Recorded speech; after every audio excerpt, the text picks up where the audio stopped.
कर्म भू द्रव्य नारीणां नाद्यं संघननत्रयम् वस्त्रादानात् चरित्रं च तासां मुक्ति कथा वृथा। अब एक न्याय का विषय ले रहे हैं। यहाँ तक तो आर्यिकाओं की सब क्रियाएं बताई हैं, आगे और भी कुछ बतलाने वाले हैं। तो अब थोड़ा सा एक शंका समाधान जैसा विषय है कि जब नारी पर्याय में सर्वोच्च स्थान आर्यिका का है, तो मोक्ष जाने में क्या आपत्ति है? ठीक है, स्त्रियां मोक्ष न जाए, लेकिन आर्यिका तो स्त्रियों से ऊपर स्थान पर है।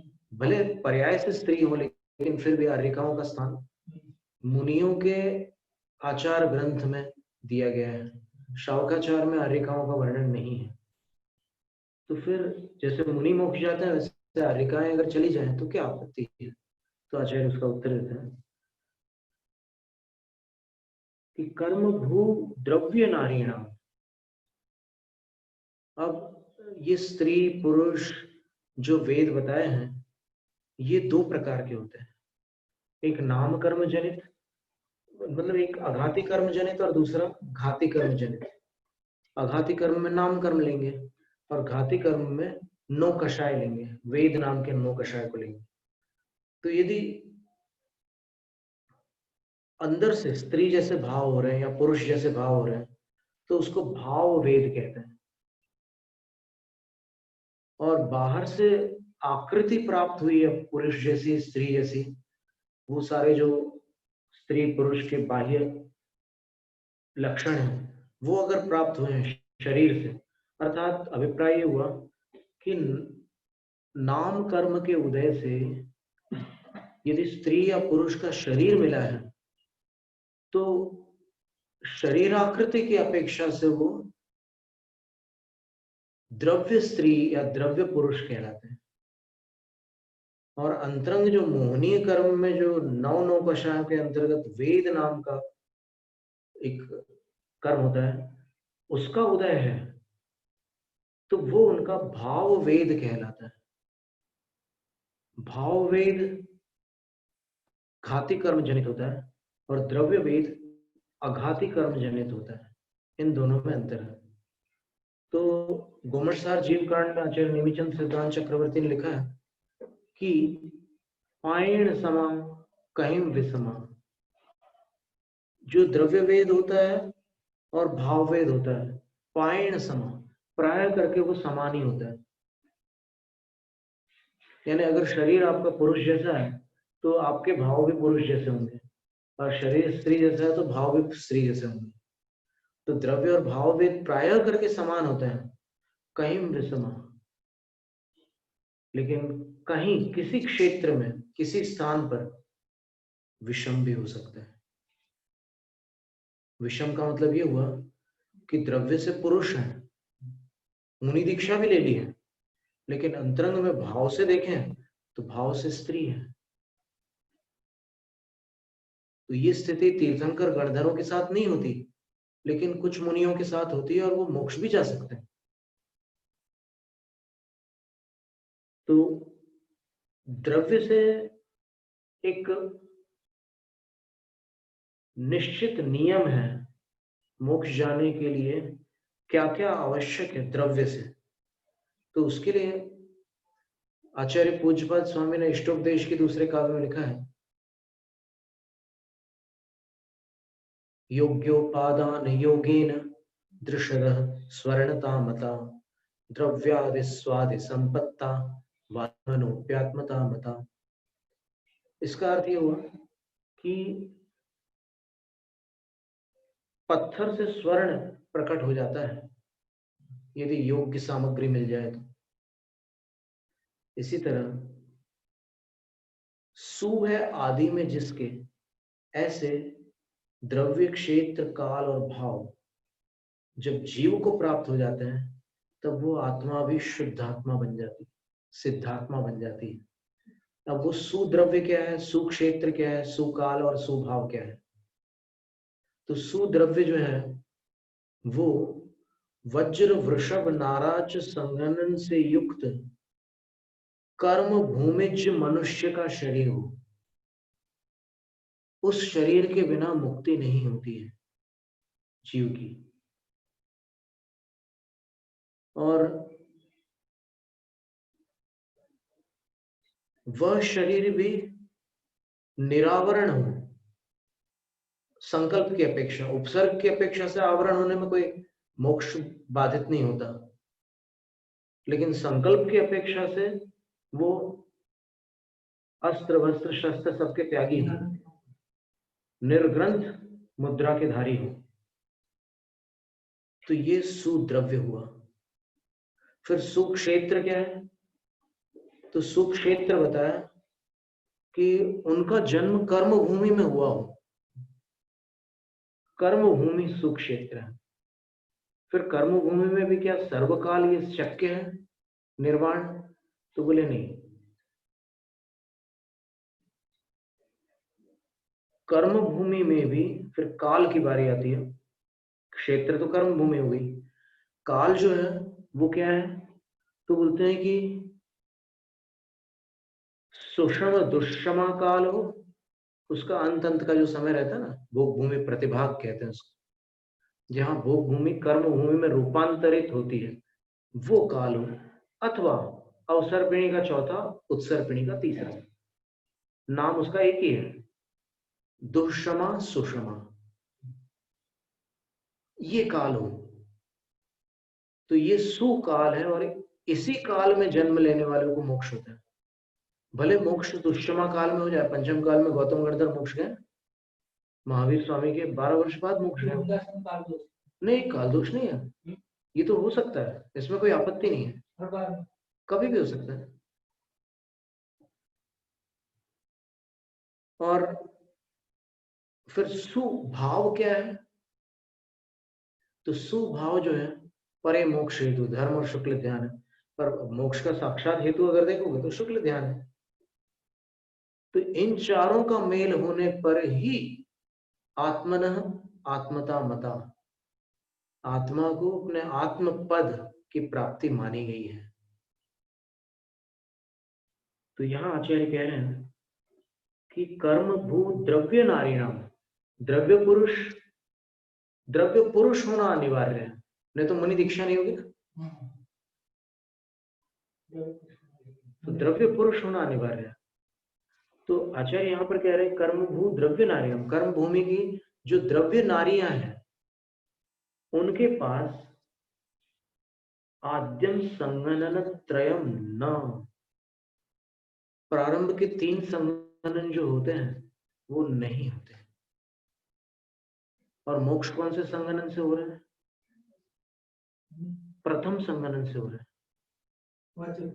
वज्र वृषभ नाराज संगणन धारी ही मोक्ष को प्राप्त कर रहे हैं। तो यहाँ पर आचार्य कह रहे हैं कि मुक्ति क्यों नहीं हो रही है? हमारे अंदर कोई पक्षपात नहीं है, हम पक्षपात करके क्यों राग द्वेष करेंगे? ये वस्तु स्वभाव है। तो मोक्ष के लिए जो पात्रता अपेक्षित है, द्रव्य क्षेत्र काल और भाव संबंधी, वो बन नहीं पा रही है, इसलिए मुक्ति नहीं बताई आर्यिकाओं। कर्म भूमि में जन्म लेने वाली जो नारियां हैं, द्रव्य स्त्रियां, उनके भाव वेद का उदय पुरुष का भी हो सकता है, स्त्री का भी हो सकता है, नपुंसक का भी हो सकता है, तीनों वेदों में ये वैषम्य पाया जा सकता है। तो उनके पास आद्यम संगणन त्रयम ने, वज्र वृषभ नाराज संगणन की तो बात छोड़ दो, वज्र वृषभ नाराज संगणन, वज्र नाराज संगणन और नाराज संगणन, ये 3 संगणन नहीं होते कर्म भूमि की द्रव्य स्त्रियों के पास। और वस्त्रादाना चरित्रंच, वस्त्र स्वीकार करने के कारण उनके पास सामायिक आदिक चारित्र नहीं हो सकते। कौन से चारित्र नहीं हो सकते? सामायिक, छेदोपस्थापना, पर्याय, विशुद्धि, सूक्ष्म संप्राय, यथा क्या, ये चारित्र नहीं हो सकते। और इन चारित्रों का प्रारंभ छठे गुण स्थान से। तो इसका अर्थ ये हुआ कि स्त्री पर्याय से जीव अधिकतम पंचम गुण स्थान को प्राप्त कर सकता है। पंचम गुण स्थान से ऊपर जाने के लिए पुरुष को भी निर्ग्रंथ पद अनिवार्य है। निर्ग्रंथ पद के बिना पंचम गुण स्थान को पार नहीं कर सकते।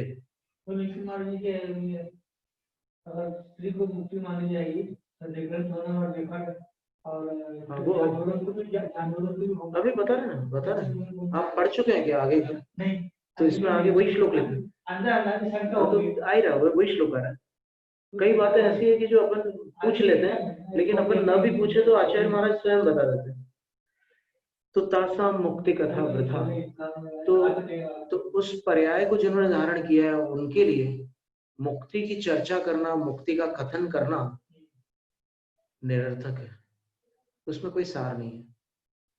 इतने समय समाधान हो गया। 4 बातें, द्रव्य क्षेत्र काल भाव अगर योग्य होंगे तो निर्वाण होगा, इसमें कोई पक्षपात नहीं है। चाहे वो कुंद आचार्य हो या फिर भद्रभाव शुद्ध केवली हो, उनको मोक्ष प्राप्त नहीं हो सका। क्यों नहीं हुआ? क्योंकि 4 की पूर्ति नहीं थी।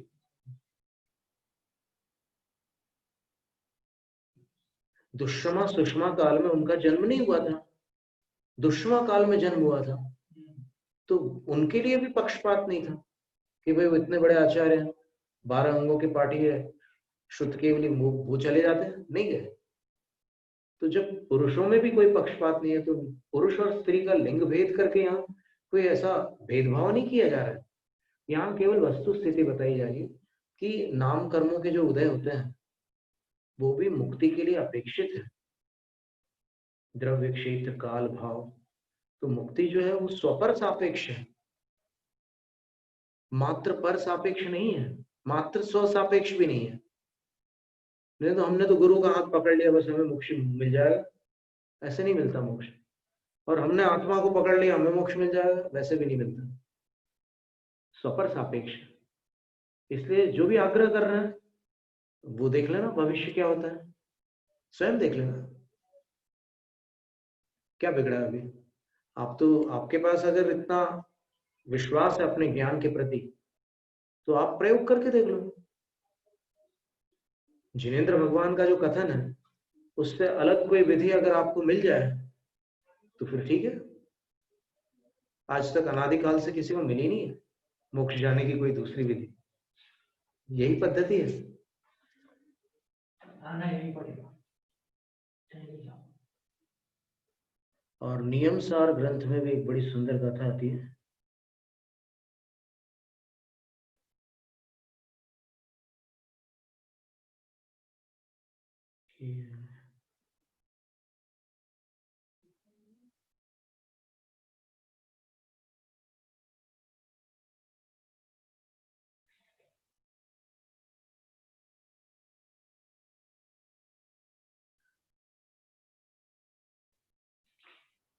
सव्वे पुराण पुरिसा एवं आवासयंच काउण अपमत्त पहुदिठाणम पड़िवज्जय केवली जाता।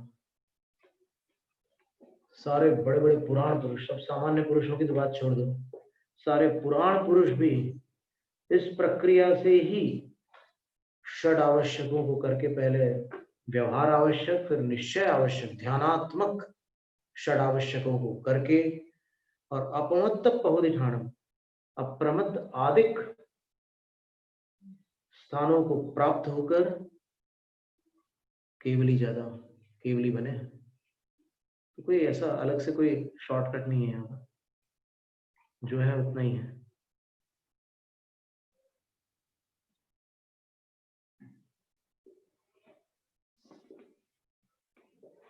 फिर प्रश्न उठता है कि 3 रत्न तो आर्यिका के पास भी है, आर्यिका भी रत्नत्रयधारी है। भले ही उनका जो तीसरा रत्न चारित्र रत्न है वो सामायिक आदिक चारित्र रूप नहीं है, लेकिन देश चारित्र को भी आचार्यों ने रत्नत्रय में समाविष्ट किया है।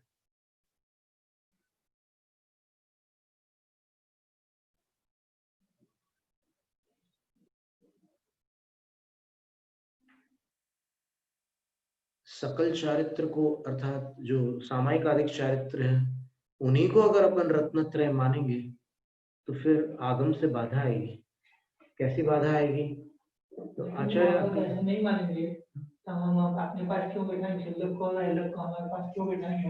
नहीं, वो बैठाना बैठाने की बात तो बात की बात है, साथ में नहीं। अभी तो अपन गुणस्थान की बात कर रहे हैं। ये उसमें ये लिखा है, आचार्य अकलंक देव ने लिखा है तत्वार्थ वार्तिक के प्रथम सूत्र सम्यक दर्शन ज्ञान चारित्राणि मोक्ष मार्ग के तीसरे वार्तिक में उन्होंने लिखा है कि वह चारित्र सबसे उत्कृष्ट चारित्र यथाख्यात चारित्र, ये पहली बात लिखी। फिर बाद में लिखा कि संयमा संयम से लेकर सूक्ष्म सांप्राय तक के जो चारित्र हैं वो चारित्र यथाख्यात से नीचे आते हैं। तो सबसे नीचे जो चारित्र आता है वो संयमा संयम आता है। तो संयमा संयम को भी चारित्र के अंतर्गत गिना गया है। इसलिए आप ये नहीं कह सकते कि जिनके पास संयमा संयम है वो रत्नत्रयधारी नहीं है। वो नियम से रत्नत्रयधारी है। और इसकी पुष्टि अब आप कहोगे कि नहीं आचार्य अकलंक देव तो बहुत बाद के आचार्य, ये बाद और पहले का जो हिसाब अभी चल पड़ा है वर्तमान में, वो एक अपेक्षा से देखें तो उसमें विनय की सीमा का भी उल्लंघन हो जाता है कभी कभी। बाद वालों के प्रति जो श्रद्धा और भक्ति रहती है उसमें और पुराने वालों के प्रति जो श्रद्धा और भक्ति रहती है इसमें भेदभाव होने लग जाता है। और सोचने की बात है कि आप ये पहले और बाद की बात कर रहे हो, प्राचीन अर्वाचीन की बात कर रहे हो, आप कौन से युग के हैं ये तो बताओ ना। आप अर्वाचीन है कि प्राचीन है? और आपको कौन से शास्त्र ने ये फैसला करना सिखाया है कि प्राचीन प्रामाणिक और अर्वाचीन अप्रामाणिक? न्याय ग्रंथों में कहीं ऐसा लिखा है क्या कि सत्य जो है वो प्राचीनता से प्रमाणित होता है, अर्वाचीनता से सत्य बाधित होता है? सवाल ही नहीं उठता। जब जिनवाणी का काल बतलाया है, शासन काल, जिनवाणी कब तक चलेगी? तो 20,000 महावीर स्वामी के 20,000 महावीर स्वामी ने जो केवल ज्ञान प्राप्त किया ना, वहां से 66 दिन उनकी दिव्य ध्वनि नहीं खिली। और जहां से दिव्य ध्वनि प्रारंभ हुई उस दिन से लेकर 20,317 वर्ष तक ये आगम तीर्थ चलने वाला, श्रुत तीर्थ जिसको कहा है तिलोय परिणति में। तो वहां तक आगम चलेगा। तो आप सोचिए अभी कितना काल हुआ महावीर स्वामी को। और अगर आप अभी प्राचीन अर्वाचीन का भेद करोगे तो फिर अभी जो हजारों वर्ष और बाकी हैं उस समय जो भी आगामी आचार्य भी जो शास्त्र लिखेंगे वो सब कैसे प्रामाणिक रह जाएंगे? और अगर वो शास्त्र प्रामाणिक नहीं रहे तो ये कौन दावा कर सकता है कि अभी जितने शास्त्र अपने को उपलब्ध है वो सब वहां उपलब्ध होंगे आगे चलकर? अभी कितने शास्त्र तो अपने नसीब में ही नहीं है, तो उनके नाम मिलते हैं शास्त्रों में, तो वो शास्त्र अपने को देखने तक नहीं मिले, गंधस्सी महाभाष्य आदि।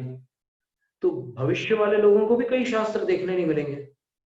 तो जो आचार्य आगामी काल में होने वाले हैं लेकिन फिर भी मूल श्रुत परंपरा और मूल जैन सिद्धांत का उल्लंघन न करके आगम का लेखन प्रतिपादन करने वाले हैं, उनके वचन भी जिनेंद्र वचन के तुल्य हैं और पूर्ण प्रामाणिक है।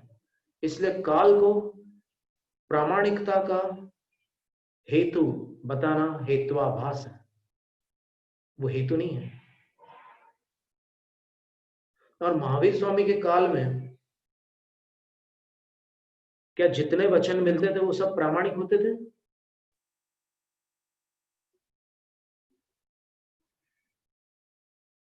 जिन मत में मतभेद पंचम काल में प्रारंभ हुआ, लेकिन वैसे तो मतभेद उस काल में भी थे ना। और मारीच ने क्या आदिनाथ भगवान के साथ दीक्षा नहीं ली थी? दीक्षा लेकर के भी उसने तो नए मत चलाए थे ना। तो इसलिए सत्य की प्रामाणिकता का आधार आप न्याय ग्रंथों को बना सकते हैं। ये अर्वाचीनता और प्राचीनता की बात जो है ये निराधार है।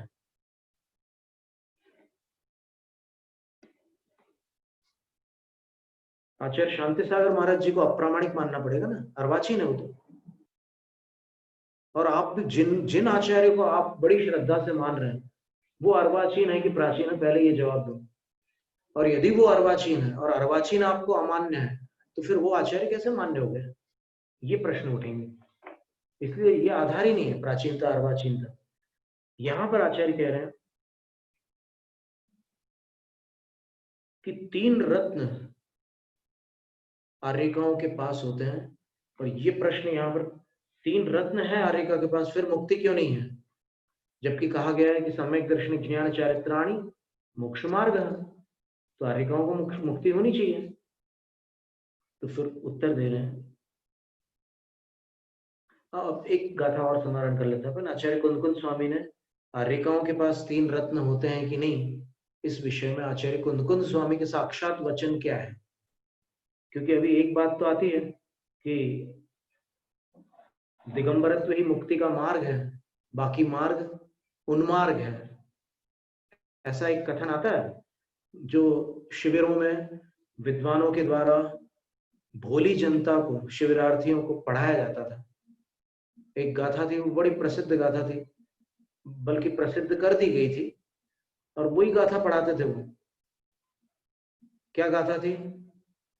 नवि सिज्जै वत्थ धरो जिण सासणे जय विहोई तिथैरो नग्गो विमुख मग्गो सेसा उम्मग्गया सव्वे। तीर्थंकर भी जब तक कपड़े पहने तब तक सिद्धि को प्राप्त नहीं होते। जिन शासन में तीर्थंकर भी वस्त्रों के साथ मोक्ष को प्राप्त नहीं होते। नग्नत्व ही मोक्ष का मार्ग है, शेष उन्मार्ग है। इस आधार पर उन विद्वानों ने जनता को ये शिक्षा दी है कि ये भले पिच्छीधारी हो, आर्यिका, क्षुल्लक, एलक, शुल्लिका, लेकिन मोक्ष मार्गी नहीं है, उन्मार्गी है। ठीक है, ये 23 क्रमांक की गाथा है सूत्र पहाड़ की। हमारा एक प्रश्न है उन शिविरार्थियों से कि आपने बहुत श्रद्धा के साथ 23वीं गाथा को स्वीकार कर लिया, क्योंकि आचार्य कुंदकुंद स्वामी की वाणी थी, तो आप अस्वीकार कैसे कर सकते थे। लेकिन उनका अभिप्राय आपकी समझ में आया, वो क्या कहना चाह रहे थे कुंदकुंद आचार्य, वहां प्रकरण क्या चल रहा था, ये आपने देखा?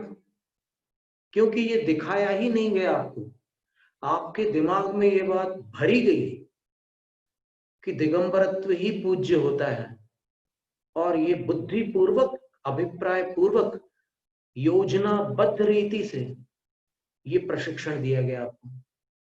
अब हम जो बात आपके सामने रखने जा रहे हैं ये एक चुनौतीपूर्ण बात होगी। आप उसी अष्टपहड़ में सूत्र पहाड़ ग्रंथ को खोल लीजिए। 23वीं गाथा में लिखा है ना कि नग्नता ही मोक्ष का मार्ग है, बाकी उन्मार्ग है। तो अब आप 23वीं गाथा से आगे बढ़िए। चलो 24 पर मत रुकना, 25 पर आ जाइए। 25वीं गाथा में आचार्य क्या कह रहे हैं देखें। उसी सूत्र पहाड़ की 25वीं गाथा में आचार्य कुंदकुंद क्या कह रहे हैं, कभी किसी ने बताया शिविरों में? क्यों नहीं बताया? ये प्रश्न हम करते हैं, क्यों नहीं बताया? क्योंकि बताने से बताने वाले पर विपत्ति आ जाती है कि हम जिस वस्तु को, जिस भाव को स्थापित करना चाह रहे हैं, हम जो जानकारी देना चाह रहे हैं, जो चीज उनमें बैठालना चाह रहे हैं, जो धारणा बनाना चाह रहे हैं, वो धारणा अभी खंडित हो रही है 25वीं गाथा से। 25वीं गाथा में आर्यिका को रत्नत्रयधारी कहा है कुंदकुंद आचार्य ने, और अभी आप कह रहे थे कि मुनि महाराज ही मोक्ष मार्गी होते हैं, अर्थात रत्नत्रय केवल मुनियों के पास होता है, बाकी के पास नहीं होता। अब देखिए 25वीं गाथा क्या कहेगी।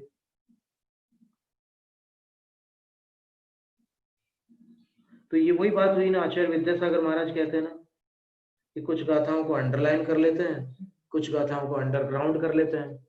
तो 23वीं गाथा अंडरलाइन हो गई और 25वीं गाथा अंडरग्राउंड हो गई। यानी जो आचार्य कुंदकुंद स्वामी कह रहे हैं कि आर्य का रत्नत्रयधारी है, वो बात आपने छुपा ली। और छुपाने के दो कारण हो सकते हैं। एक कारण कि आपने ध्यान नहीं दिया उस गाथा की तरफ, या वहां तक उस गाथा तक आपने पढ़ा ही नहीं, आपका स्वाध्याय अधूरा था। एक बात, पर यह बात संभव नहीं है कि कोई अधूरा स्वाध्याय करके शिविर लेने बैठ जाए। चलो ठीक है। दूसरी बात क्या हो सकती है कि आप जानते थे कि आगे आचार्य क्या कहने वाले हैं, पर आपने 23वीं गाथा पर इतना जोर दे दिया कि उसी में जनता की बुद्धि अटक गई, और आप वही चाहते थे। अब 25वीं गाथा अपन पढ़ते हैं।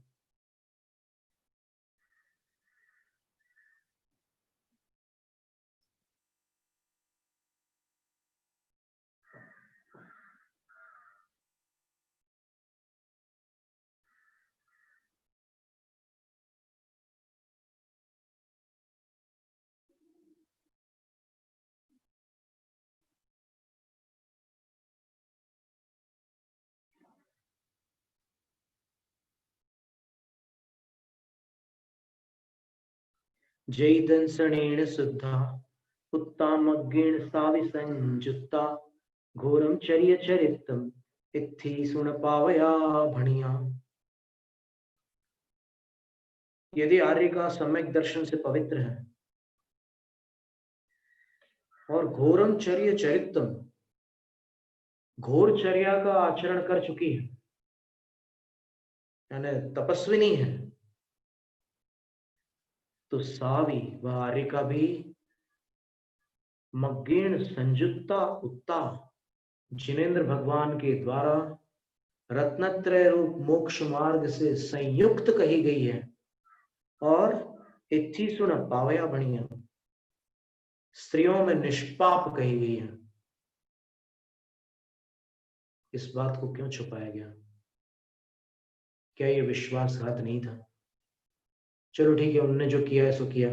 अपन ने तो जान लिया ना कि ये बात सत्य है कि आर्य का मोक्ष मार्गी है, और स्वयं आचार्य कुंदकुंद स्वामी ने इस बात को गाथा में कहा, मूल में। अपने को टीका पढ़ने की, टीका तक जाने की आवश्यकता ही नहीं, वो सीधा सीधा ही कह रहे हो। जय दंसणेन शुद्धा, यदि दर्शन से शुद्ध है और घोरम चरितम चर्य, घोर चरित्र का आचरण करती है, सावी मग्गेण संयुक्ता उत्ता, सावी वह भी मग्गेण मोक्ष मार्ग से, रत्नत्रय रूप मोक्ष मार्ग से, संयुक्ता उत्ता संयुक्त कही गई है। और इत्थि सुन पावया भणिया, स्त्रियों में निष्पाप कही गई है।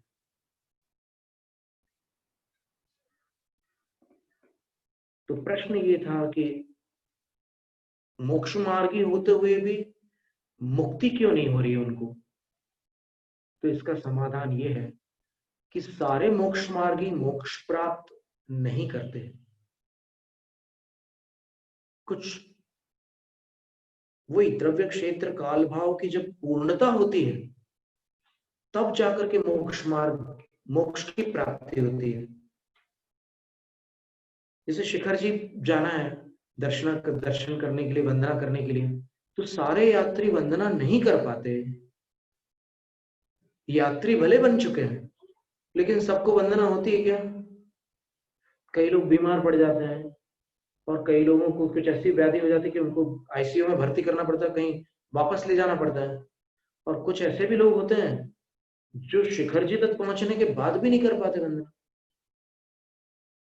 तो वो पूरी पात्रता अपेक्षित होती है, तब मोक्ष होता है। तो बोलते हैं कि अगर तुम 3 रत्न की जिद करोगे, तो हम आप तुमसे कहते हैं, आचार्य कह रहे हैं, यदि त्रिरत्न मात्रेण सा पुंसा नग्नता वृथा तिरश्याम विदुर्वारा निर्वाणाप्तिर्लिंगता रलिंगिता।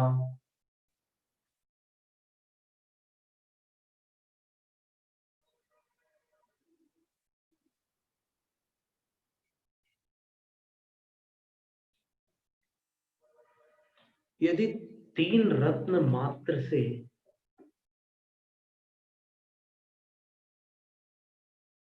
निर्वाण आपते, निर्वाण की प्राप्ति हो जाती तो पुंसाम सा नग्नता वृथा, तो पुरुषों की वह प्रसिद्ध अस्त्र वस्त्र शस्त्र रहित नग्नता जो निर्ग्रंथ मुनिराज की होती है और जो इंद्रों द्वारा पूजनीय होती है, वह नग्नता व्यर्थ है। यदि 3 रत्न मात्र से मुक्ति हो जाती तो फिर वो नग्नता व्यर्थ है मुनियों की। और साथ में ये भी कह रहे हैं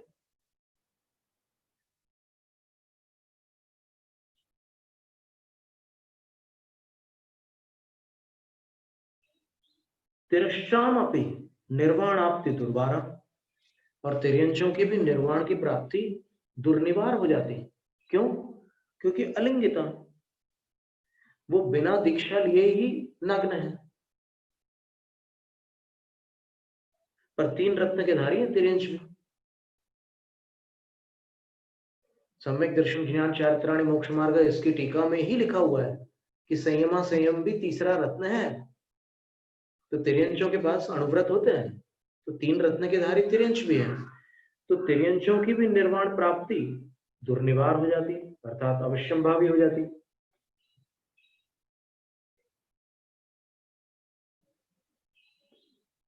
क्योंकि उनको दीक्षा के बिना ही नग्नत्व की प्राप्ति है। मुनियों को दीक्षा लेकर नग्नत्व की प्राप्ति हो रही है, तो वो व्यर्थ हो जाती अगर आर्य का मोक्ष चली जाती तो। और तिर्यंचों को बिना दीक्षा की जो नग्नता प्राप्त है और रत्नत्रय प्राप्त है, तो वो भी मोक्ष चले जाते हैं। लेकिन ऐसा नहीं होता। और फिर भी अगर कोई आग्रह करे कि नहीं नहीं ये तो ठीक है, तुम अपनी बात कर रहे हो, हम तो मानेंगे कि मोक्ष होता है, तो फिर आचार्य कहते हैं मुक्तिश्चेदस्ति किन्नासाम प्रतिमाः स्तवनान्यपि क्रियन्ते पूज्याश्चेत्तेषां चेत्तासां मुक्तेर दत्तो जनांजलि। समय हो गया क्या? नहीं, अभी है टाइम।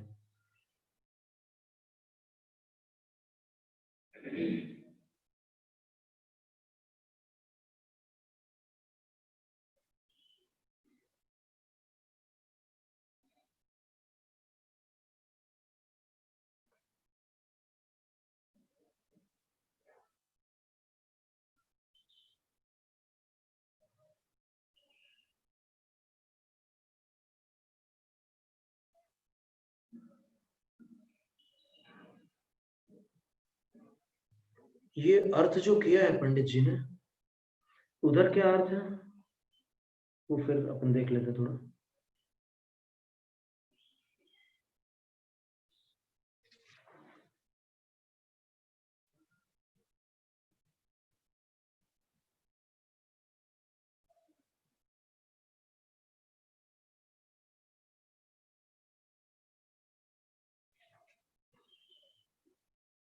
क्योंकि अर्थ मूलाचार से बाहर जा रहा है थोड़ा सा।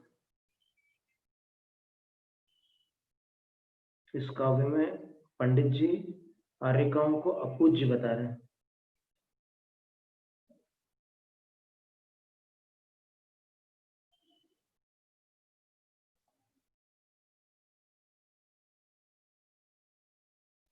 मूलाचार ग्रंथ में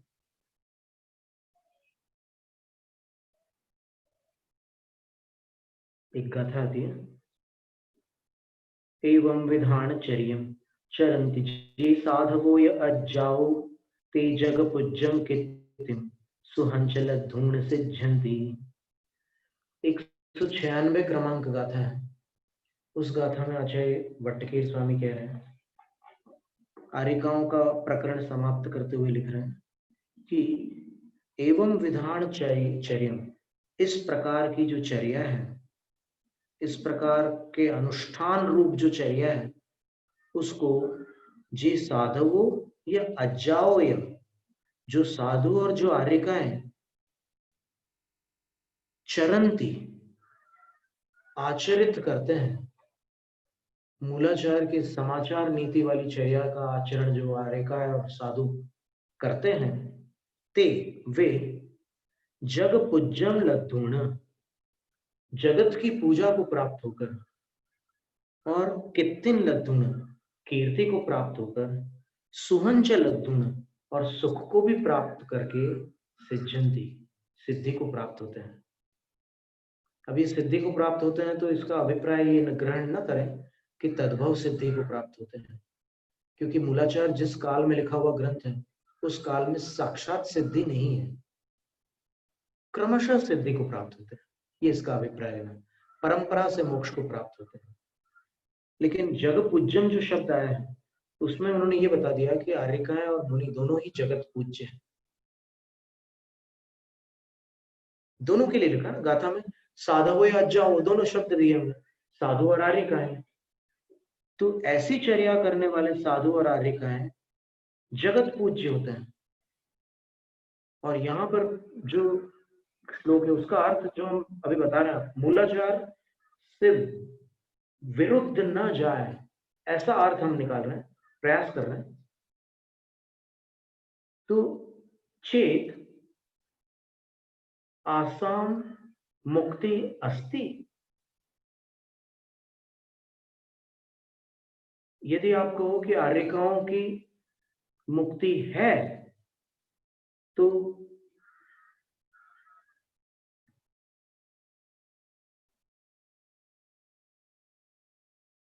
किम नासाम प्रतिमा स्तवनान्यपि क्रियन्ते, तो उनकी प्रतिमाएं और उनकी स्तुति आदि क्यों नहीं की जाती।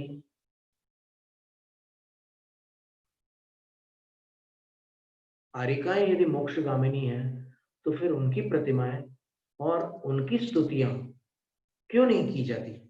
उनकी स्तुतियां का अर्थ क्या है, जैसी स्तुति मोक्षगामियों की स्तुति की जाती है वैसी स्तुति आर्यिकाओं की क्यों नहीं की जाती। और फिर आगे कह रहे हैं कि अपूज्याश्चेत, और यदि आप सर्वथा उनको अपूज्य मानोगे तो क्या बाधा आएगी। तो बोलते हैं कि यदि अपूज्य मानते हैं तो तासाम मुक्ते जलांजलि दत्तो, तो आपने उनकी जो परंपरा मुक्ति है उसको जलांजलि दे दिया, यानी उसको ठप्प कर दिया, समाप्त कर दिया, कि यानी वो क्रम से भी मोक्ष की पात्र नहीं रहेगी।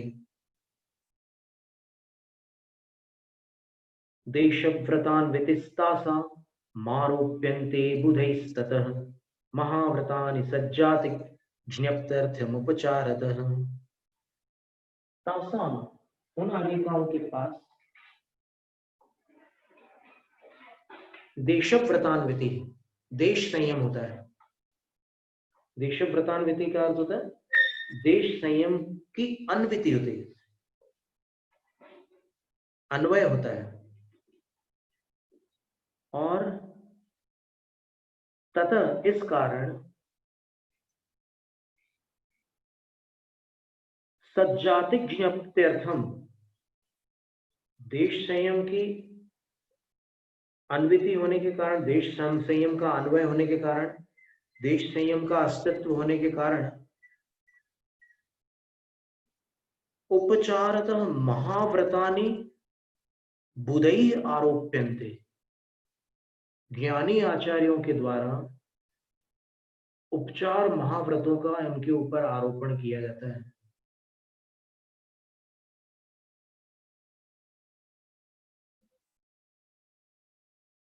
क्यों किया जाता है, तो बोले सज्जाति ज्ञप्त्यर्थम,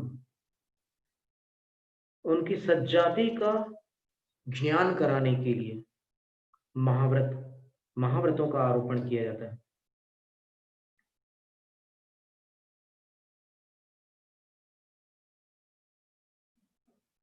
अब क्या होता है कि हम विद्वान लोग अपने चिंतन को यहाँ पर प्रस्तुत कर देते हैं कई बार अनुवाद में, भावार्थ में। इस सज्जातित्व को लेकर के भी, यहाँ पर जो सज्जातित्व शब्द है उसको लेकर के भी विद्वानों में अभी संवाद है। देखिए प्रवचन सार में क्या लिखा है,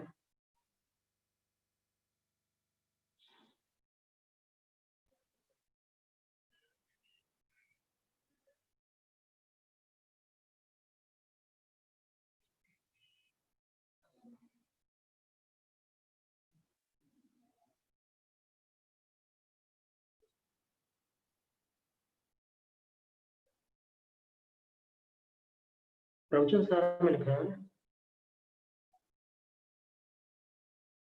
किमर्थम अर्जिकानां महाव्रतारोपणम, अर्जिकाओं पर महाव्रतों का आरोपण क्यों किया जाता है? तो उत्तर दे परिहारमाह तद उपचारेण कुल व्यवस्था निमित्तम, वह उपचार से किया जाता है कुल व्यवस्था के निमित्त।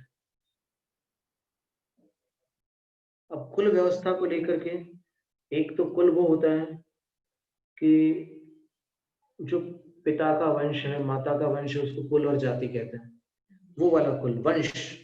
और दूसरा जो है यहाँ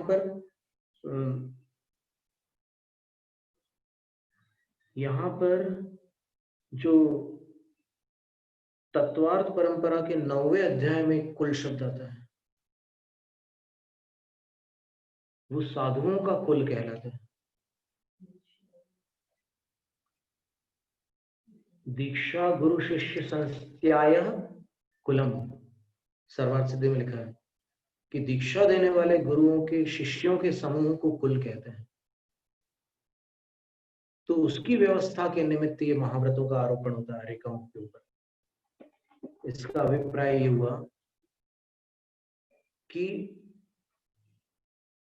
आर्यकाओं को अणुव्रतियों की श्रेणी से हटाकर महाव्रतियों की श्रेणी में सम्मिलित करने के लिए महाव्रतों का आरोपण था। उस साधु समूह में साधुओं का जो कुल है उसमें सम्मिलित करने की अपेक्षा ये महाव्रत की बात आती है, तत्कुल व्यवस्था निमित्तम। और इसका दूसरा अर्थ ये निकाला जाता है कि उच्च कुलीन है तो आर्य का दीक्षा मिलेगी, नहीं है तो आर्य का दीक्षा नहीं मिलेगी, ये दूसरा अर्थ निकाला जाता है। तो दोनों अर्थ विचारणीय है, लेकिन चूंकि साधु की चर्चा हो रही है, महाव्रतों की चर्चा हो रही है, तो फिर इसका संबंध उससे भी हो सकता है जो सर्वार्थ सिद्धि में बताया हुआ कुल शब्द है।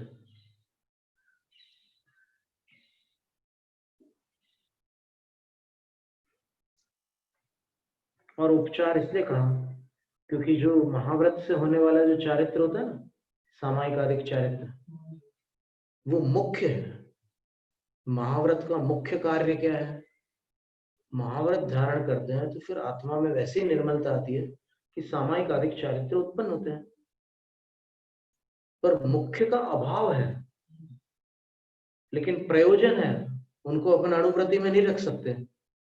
इसलिए इसमें एक पंक्ति दी है, मुख्याभावे सति प्रयोजने निमित्ते चोपचार प्रवर्तते। मुख्य का अभाव होने पर प्रयोजन अर्थात निमित्त कारणवश उपचार प्रवर्तते, उपचार की प्रवृत्ति होती है। तो उनको श्रावकों की श्रेणी से अलग रखना था, इसलिए महाव्रती है।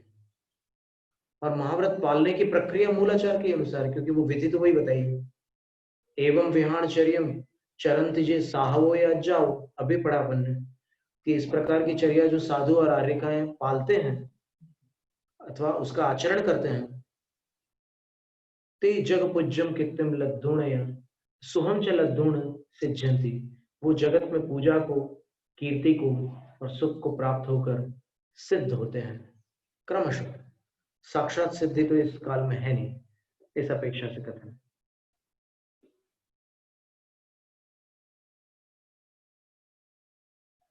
अब पंडित जी ने जो अनुवाद किया है उसमें ऐसा लिखा है,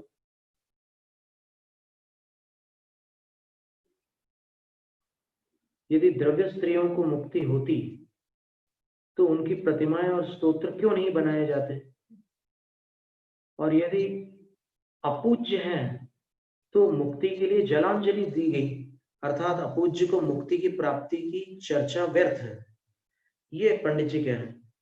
यानी इस चर्चा में पंडित जी का कहना ये हो गया कि आर्यकाएं पूज्य नहीं है।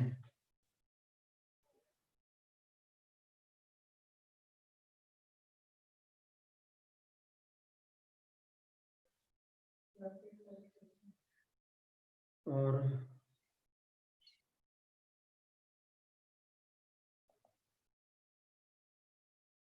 पंडित लालाराम जी ने क्या लिखा है?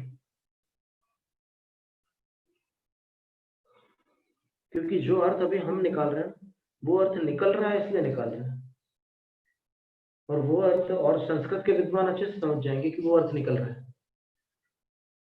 क्योंकि चेत शब्द रखा है ना, चेत अपूज्य। यदि अपूज्य मानोगे, सर्वथा आपको अध्याहार करना होगा, यदि उनको सर्वथा आप अपूज्य मानोगे तो फिर तासाम मुक्तिर दत्तो जलांजलि, वो मोक्ष मार्गी है। अभी कुंद आचार्य महाराज की गाथा अपन ने पढ़ी, तो फिर आपने उनकी भावी मुक्ति को तो जलांजलि दे दी, यानी मिट्टी में मिला दिया आपने, पानी में डाल दिया, पानी फेर दिया उस पर। जलांजलि का अर्थ क्या होता है? पानी फेर देना। तो परंपरा से तो निर्वाण की पात्र, मोक्ष मार्गी है।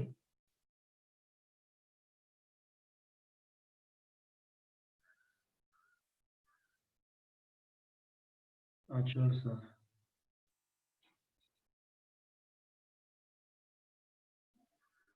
श्लोक 88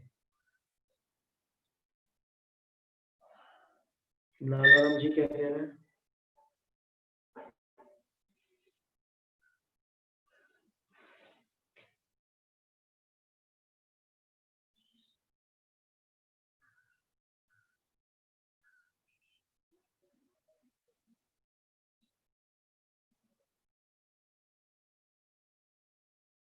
ओहो, बहुत सुंदर अर्थ किया पंडित जी ने।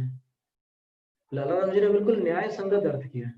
अपन ने जो ये दो अर्थ जो अपन पढ़ रहे हैं ना, एक अर्थ तो हमने निकाला था और एक अर्थ पंडित जी ने निकाला था, पर लालाराम जी ने बिल्कुल न्याय संगत अर्थ निकाला। वो ये है कि जो लोग स्त्रियों को मोक्ष होना मानते हैं, वे भी उन मुक्त स्त्रियों की प्रतिमा बनाकर क्यों नहीं पूजते तथा उनकी स्तुतियां क्यों नहीं करते? यदि कदाचित उन मोक्ष में जाने वाली स्त्रियों को अपूज्य मानते हो, वो लोग जो स्त्रियों की मुक्ति मान रहे हैं, वो अगर उनको अपूज्य मानते हो, अपन आर्यिकाओं में लगाना चाह रहे हैं। बात यह है कि जो स्त्रियों की मुक्ति मानने वाले लोग हैं, उनके लिए ये कथन चल रहा है, तो ये अपने को मतार्थ निकालना होगा। अपन आगमार्थ में चले गए, मतार्थ निकालना होगा। तो यदि कदाचित उन मोक्ष में जाने वाली स्त्रियों को अपूज्य मानते हो और अपूज्य मानकर ही उनकी प्रतिमा और स्तुति न करते हो, तो फिर उनके मोक्ष मानने पर भी जलांजलि देना ही समझ लेना चाहिए। भावार्थ, यदि उनको अपूज्य मानते हैं जो मोक्षगामी है, फिर उनको मोक्ष की प्राप्ति कैसी? अर्थात उनकी मोक्ष प्राप्ति मानना भी व्यर्थ है। बहुत सुंदर अर्थ किया।